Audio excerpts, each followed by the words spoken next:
Hello my dear friends, welcome to the Indian advance studies. आज मैं आपको इस वीडियो में बताने वाली हूँ एनसीईआरटी स्टेशन कंट्रोलर के बारे में पूरा डिटेल्स में कि इसके प्रोसेस कैसे और किस तरह से होते हैं। उससे पहले मैं आपको बताना चाहूँगी कि IAS पेपर एक एक्सक्लूसिव और ऑफिशियल वेबसाइट है जहाँ पर आपको इससे रिलेटेड सभी इन्फॉर्मेशन, अपडेट्स, नोटिफिकेशंस आपको सबसे पहले मिलेंगे। तो फिर पहले मैं यहाँ पर सर्च करूँगी। सर्च करते ही मैं यहाँ पे न्यू टैब में ओपन हो गई हूँ। यहाँ पे लिखा है iaspaper.net करियर। फिर मैं यहाँ पे क्लिक करूँगी। क्लिक करते ही मैं यहाँ पे न्यू टैब में ओपन हो गई हूँ जहाँ पे लिखा है NCERT station controller recruitment 2022 notification, vacancy, application dates, eligibility and salary. आज मैं आपको इस वीडियो में इन सब के बारे में बताने वाली हूँ स्टेप बाय स्टेप कि इसके प्रोसेस कैसे और किस तरह से होते हैं। सो यहाँ पे इसका इंट्रोडक्शन दिया गया, आप यहाँ पे देख सकते हैं। फिर आते हैं टेबल ऑफ कंटेंट में। जैसे कि अगर आपको किसी भी टॉपिक के बारे में जानना हो, जैसे कि highlights, dates, notification, vacancy, eligibility, application form, application fee, admit card, pattern, textbooks, syllabus, preparation tips, answer key, result, selection process, salary, promotion and career growth, इन सब में से अगर आपको किसी भी टॉपिक के बारे में डाउट हो तो फिर आप उस टॉपिक पर क्लिक कीजिएगा, अपने पेज में ओपन हो जाएंगे और आपके सारे डाउट्स क्लियर हो जाएंगे। फिर हमारे जैसे हाईलाइट, जैसे कि यहाँ पे दिया गया है एग्जामिनेशन नेम, एग्ज़ाम का नेम है NCERT station controller recruitment exam, इस एग्ज़ाम का नेम है। फिर कंडक्टिंग बॉडी यहाँ पे कौन कंडक्ट करता है, तो फिर national capital region transport corporation, इसका जो है NCERTC है, उसका फुल फॉर्म यहाँ पे दिया गया है। ये एग्ज़ाम कंडक्ट करते हैं। फिर एग्ज़ाम मोड, जो आपका एग्ज़ाम होता है वो ऑनलाइन मोड से होता है और यहाँ पे इसका ऑफिशियल वेबसाइट दी गई है। और एग्ज़ाम का जो लेवल है वो नेशनल लेवल का एग्ज़ाम होता है और ये सब साल में एक बार होता है। फिर एग्ज़ाम लेवल जो है computer based test and psychometric test होता है आपका। फिर आते हैं एग्ज़ाम डेट, जैसे कि अगर किसी भी चीज़ का डेट आता है, जैसे कि नोटिफिकेशन का या फिर application form start date, application form last date, admit card, exam date, फिर रिजल्ट, इन सब में से अगर किसी भी चीज़ का डेट आता है तो फिर आपको इस वेबसाइट के थ्रू सबसे पहले पता चलेगा।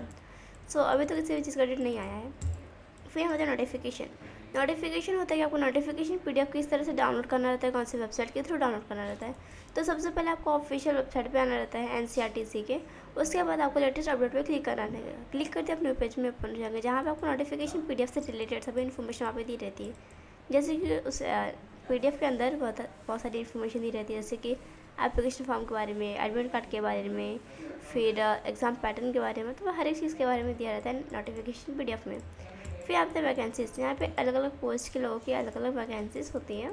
जैसे कि यहाँ पे सिविल के लिए दिया गया 2 है, फिर प्रोग्रामिंग एसोसिएट्स के लिए 4 हैं, इलेक्ट्रीशियन के लिए 43, मतलब हर एक पोस्ट के लिए यहाँ पे दिया गया। और ये जो वैकेंसीज हैं वो एवरी ईयर चेंज होती रहती हैं। फिर यहाँ पे आता है एलिजिबिलिटी। एलिजिबिलिटी होता है कि आप इसको अप्लाई करने के लिए एलिजिबल हैं या नहीं। एलिजिबिलिटी जो है वो 3 टाइप्स के होते हैं, nationality, education qualification and age limit. Nationality होती है कि अगर आप इंडिया के हैं तो ही आप इसको अप्लाई करने के लिए एलिजिबल रहेंगे और आपकी एज जो है वो 20 मैक्सिमम आपकी 28 ईयर्स होनी चाहिए। उसके बाद आपकी जो एजुकेशन क्वालिफिकेशन है वो आपका जो डिग्री, डिप्लोमा, ये सब कंप्लीट होना चाहिए, तभी आप इसको अप्लाई करने के लिए एलिजिबल रहेंगे। जैसे कि यहाँ पे दिया है 3 years diploma in civil engineer दिया गया है, फिर 3 years diploma in computer SC, IT, BCA and BSc IT, मतलब हर एक चीज़ यहाँ पे दिया गया है आपको जिसे पोस्ट के लिए जाना है। फिर यहाँ पे आते हैं एप्लीकेशन फॉर्म। एप्लीकेशन फॉर्म होता है कि आपको अपना एप्लीकेशन फॉर्म किस तरह फिल किया जाता है, कौन सी वेबसाइट के थ्रू फिल किया जाता है। तो सबसे पहले आपको ऑफिशियल वेबसाइट पे आना रहता है। ऑफिशियल वेबसाइट पे आते हैं आपको लेटेस्ट अपडेट पे क्लिक करना रहेगा। क्लिक करते हैं अपने पेज में ओपन हो जाएंगे जहाँ पे आपको अपना सारी इन्फॉर्मेशन देना रहता है, जैसे कि आपका name, date of birth, registration number, roll number, password और एड्रेस, कॉन्टैक्ट नंबर, ये सारी आपको इन्फॉर्मेशन देनी रहती है। उसके बाद वहाँ पर कुछ डॉक्यूमेंट्स का भी ऑप्शन दिया रहता है, जैसे कि 10th 12th डिग्री, डिप्लोमा का मार्कशीट चाहिए रहता है, फिर आपका फ़ोटो, सिग्नेचर, ये सारे डॉक्यूमेंट्स चाहिए रहती है। उसके बाद एप्लीकेशन फ़ीस, आप अब जो अपना एप्लीकेशन फ़ीस है आपका वो किसी भी तरह आप दे सकते हैं, जैसे कि net banking, debit card, wallet, UPI, किसी भी तरह आप अपना एप्लीकेशन फ़ीस दे सकते हैं। और यहाँ पे जैसे SC ST PWD उनके लिए ये एप्लीकेशन फ़ीस जो है वो नहीं है। और general, OBC, EWS, ex serviceman के लोगों के लिए 500 फ़ीस है। तो आप जिस कैटेगरी से बिलोंग करते हैं आपको इतना फ़ीस देनी पड़ेगी। उसके बाद अगर आपने सारा इन्फॉर्मेशन दे दिया था, डॉक्यूमेंट्स भी दे दिए हैं और फ़ीस भी दे दिया है, तो फिर आप अपना एप्लीकेशन फॉर्म जो है वो एक बार रीचेक कीजिएगा कि आपने सारी इन्फॉर्मेशन उसमें सही फिल किया है या नहीं।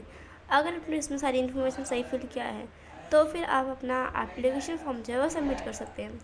फिर एडमिट कार्ड एग्ज़ाम को 10-15 डेज पहले आती हैं, या आप ऑफिशियल वेबसाइट के थ्रू चेक कर सकते हैं। सबसे पहले आपको ऑफिशियल वेबसाइट पे आना रहता है। ऑफिशियल वेबसाइट पे आते हैं, आपको लेटेस्ट अपडेट पे क्लिक करना रहता है। क्लिक करते हैं आप न्यू पेज में ओपन हो जाएंगे, जहाँ पे आपको अपना रजिस्ट्रेशन नंबर एंड आपको अपना पासवर्ड फिल करना रहता है। उसके बाद अगर आपने दोनों इन्फॉर्मेशन सही फिल किया है तो फिर आप अपना एप्लीकेशन एडमिट कार्ड जो है वो देख सकेंगे। और अगर आपने अपना एडमिट कार्ड देख लिया तो फिर आप उसे डाउनलोड कर सकते हैं, फिर PDF में बना सकते हैं अपने फ्यूचर रेफरेंस के लिए। क्योंकि अगर आपके पास ये रहा तो ही आप एग्ज़ाम दे सकेंगे। अगर आपके पास ये नहीं है तो फिर आप एग्ज़ाम नहीं दे सकेंगे। फिर दिया क्या है कि आपके जो एडमिट कार्ड है उसके अंदर क्या क्या इन्फॉर्मेशन दिया रहता है, जैसे कि पार्टिसिपेंट्स नेम, सिग्नेचर, आपका सिग्नेचर रहेगा, फिर फोटोग्राफ रहेगा, number of registration, year of birth, names of applicants and candidates, gender, parents of the applicants, permanent address, category, examination location, post title, code of paper, reporting period, examination schedule, examination title, schedule, essential guidelines, signature of the examination counsellor. ये सारी information जो है वो आपके admit card के अंदर रहती है। उसके बाद आपको क्या क्या चीज़ें लेके आनी है और क्या क्या चीज़ें नहीं ले आनी है, सबके बारे में यहाँ पे दिया गया, जैसे कि NCERT station controller admit card लेके आना है आपको। फिर driving licence, password, Aadhaar, pan card और फोटो ID सारे लेके आना रहता है आपके एग्ज़ाम सेंटर में। Two of the participants for decent image, आपको तो अपनी फ़ोटो ले जानी रहती है। एम्प्लॉय आइडेंटिफिकेशन नंबर भी लेके आना रहता है। फिर आपको क्या क्या चीज़ें नहीं लेके जानी, जैसे कि station master books and notes, आपको अपनी बुक्स या फिर नोट्स नहीं लेके आनी है। फूड आइटम्स भी नहीं लेके आनी है। फिर mobile phone, smart watch, calculator, ये सारी आपको चीज़ें नहीं लेके आनी है एग्ज़ाम सेंटर में। उसके बाद हम आते हैं एग्ज़ाम पैटर्न होता है कि आपको कितने मार्क्स के क्वेश्चन आएंगे, कितने क्वेश्चन आएंगे, कितना आपको टाइम मिलेगा और किस टाइप के क्वेश्चन आएंगे। जैसे कि मोड ऑफ पेपर यहाँ पे कंप्यूटर बेस्ड टेस्ट होगा आपका। फिर मोड ऑफ एग्जामिनेशन जो है ऑनलाइन मोड से होता है। नंबर ऑफ सेक्शन जो है वो general aptitude and domain based knowledge होना चाहिए। फिर जो आपका एग्ज़ाम है वो 100 मार्क्स होना चाहिए। मार्किंग स्कीम आप पे 1 मार्क्स एंड फिर 100 क्वेश्चन रहेंगे आपको। ड्यूरेशन ऑफ टाइम जो है वो 100 मिनट्स, आप सॉरी 90 फिर यहाँ टाइप ऑफ क्वेश्चन देगा, ऑब्जेक्टिव बेस्ड क्वेश्चन रहते हैं आपके। फिर हम आते हैं अब रिकमेंडेड बुक्स, आपके लिए कौन कौन सी बुक्स आपके लिए इंपॉर्टेंट रहती है, आपको क्या क्या बुक्स से स्टडी कर सकते हैं। जैसे कि जनरल अवेयरनेस यहाँ पे दिया गया है। फिर यहाँ पे मतलब नेम ऑफ द बुक भी दिया गया है, अथॉर पब्लिशर नेम भी दिया है, डिस्क्रिप्शन भी दिया गया है। मतलब यहाँ पे आपके लिए हर एक चीज़ यहाँ पे अवेलेबल है। फिर है जनरल एप्टीट्यूड यहाँ पे दिया गया है। फिर यहाँ पे जैसे जनरल अवेयरनेस, इसमें कौन कौन से आपको टॉपिक्स स्टडी करने, जैसे कि इंडियन पॉलिटिक्स है, स्पोर्ट्स है, इंडियन पार्लियामेंट है, फेमस डेज एंड डेट्स है। मतलब यहाँ पे आपके लिए क्या क्या इंपॉर्टेंट रहेगा उन सब के बारे में यहाँ पे दिया गया है। फिर लॉजिकल एबिलिटी है, फिर क्वान्टिटिव एप्टीट्यूड है, और यहाँ पे इलेक्ट्रिकल इंजीनियरिंग है यहाँ पर। फिर मैकेनिकल इंजीनियरिंग है, इलेक्ट्रॉनिक्स है, फिर कंप्यूटर इंजीनियरिंग है। हर एक चीज़ यहाँ पे दिया गया आपके लिए कौन कौन सी बुक्स आपके लिए इंपॉर्टेंट होती है। फिर आते हैं प्रिपरेशन टिप्स पे, किस तरह से आपको हर एक सब्जेक्ट के लिए प्रिपेयर करना रहता है, क्या करना रहता है, क्या नहीं करना रहता है आपको। सबसे पहले आपको अपने एग्ज़ाम के लिए जो है वो टाइम टेबल बनाना रहता है, और आपको वही टाइम टेबल फॉलो करना रहता है कि आप अच्छे नंबर से अगर आप अच्छे से स्टडी करेंगे तो फिर आप अच्छे नंबर से पास हो जाएंगे। तो सबसे पहले आपको अपने स्टडी के लिए टाइम टेबल बनाना रहता है। उसके बाद टाइम टेबल बनाने के बाद आपको जब भी स्टडी करने रहना मतलब आप जब भी स्टडी करने बैठो तो फिर आप अपने साथ सारा सामान लेके बैठिए, ताकि आपको कभी भी डिस्टर्ब ना हो। जैसे कि आपको अपना pen, pencil, rubber, sharpener, books, ये सारी चीज़ें आपको लेके अपने पास रखनी है। उसके बाद आपके पास ऐसी कोई चीज़ नहीं होनी चाहिए जिससे आप डिस्टर्ब हों, आप अच्छे से स्टडी ना कर सकें।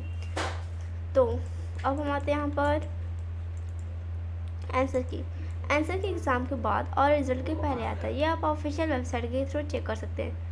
सबसे पहले आपको ऑफिशियल वेबसाइट पे आना रहता है। ऑफिशियल वेबसाइट पे आते हैं, आपको लेटेस्ट अपडेट पे क्लिक करना रहता है। क्लिक करते हैं अपने पेज में ओपन हो जाएंगे, जहाँ पे आपको अपना सारा इन्फॉर्मेशन देना रहता है, जैसे कि आपका नेम, डेट ऑफ बर्थ, ये सब नहीं, रजिस्ट्रेशन नंबर आपको पासवर्ड अपना फिल करना रहता है। अगर आपने दोनों इन्फॉर्मेशन सही फिल किया है तो फिर आप अपना आंसर की जो है वो देख सकेंगे। और अगर आपने अपना आंसर की देख लिया है तो फिर आप उसको डाउनलोड कर सकते हैं या फिर PDF भी बना सकते हैं अपने फ्यूचर रेफरेंस के लिए, क्योंकि आपको कभी भी काम आ सकता है। फिर रिज़ल्ट एग्ज़ाम की बात आती है ये आप ऑफिशियल वेबसाइट के थ्रू चेक कर सकते हैं। सबसे पहले आपको ऑफिशियल वेबसाइट पे आना रहता है NCERT के। उसके बाद ऑफिशियल वेबसाइट पे जाने के बाद आपको करियर के ऑप्शन पे क्लिक करना रहता है। क्लिक करते अपने पेज में ओपन हो जाएंगे, जहाँ पे आपको अपना सारा इन्फॉर्मेशन देना रहता है, जैसे कि आपका अपना रजिस्ट्रेशन नंबर एंड आपको अपना पासवर्ड फिल करना रहता है। अगर आपकी इन्फॉर्मेशन सही रहेगी तो फिर आप अपना रिज़ल्ट जो है वो देख सकेंगे। और अगर आपने अपना रिज़ल्ट देख लिया है तो फिर आप उसे डाउनलोड कर सकते हैं, फिर आप उसका PDF बना सकते हैं। दिया गया यह है कि आपका जो रिज़ल्ट है उसके अंदर क्या क्या इन्फॉर्मेशन दिया है, जैसे कि आपका नेम दिया रहेगा, डेट ऑफ बर्थ दिया रहेगा, पोस्ट दिया गया रहेगा और एडिशनल प्रोसेस इन्फॉर्मेशन सारी चीज़ें दी रहती है आपके रिजल्ट में। फिर कट ऑफ मार्क्स हमें दिया गया आपके लिए कौन कौन से कट ऑफ मार्क्स होती हैं, मतलब क्या क्या आपके लिए इंपॉर्टेंट रहती हैं। जैसे कि होता है, मतलब अगर आप जनरल कैटेगरी से बिलोंग करते हो तो फिर आपका जो मार्क्स है वो 80 से ऊपर ही आना चाहिए, 80% से ऊपर आना चाहिए, ताकि आपका जो सिलेक्शन हो जाए। मतलब हर एक कैटेगरी के लिए जो है अलग अलग होती है। और फिर हम आते हैं यहाँ पर सैलरी। अलग अलग पोस्ट के लोगों के लिए अलग अलग सैलरीज होती हैं। और अगर आपने इसमें अप्लाई किया था और आप इसमें ज्वाइन हो गए तो फिर आपको इसमें क्या क्या बेनिफिट्स रहेगा और आपको क्या क्या वर्क करना रहता है, उन सब के बारे में दिया गया है। फिर कुछ टाइम बाद आपको किसी भी पोस्ट में प्रमोशन हो जाएगा, यहाँ पे दिया गया है। सो यहाँ पे कुछ FAQ क्वेश्चन दिए गए जो आपके लिए बहुत ही इंपॉर्टेंट है। सो इसकी लिंक जो है वो डिस्क्रिप्शन में दी गई है, आप वहाँ पर जाकर चेक कर सकते हैं। So thank you so much for watching my video. Thank you.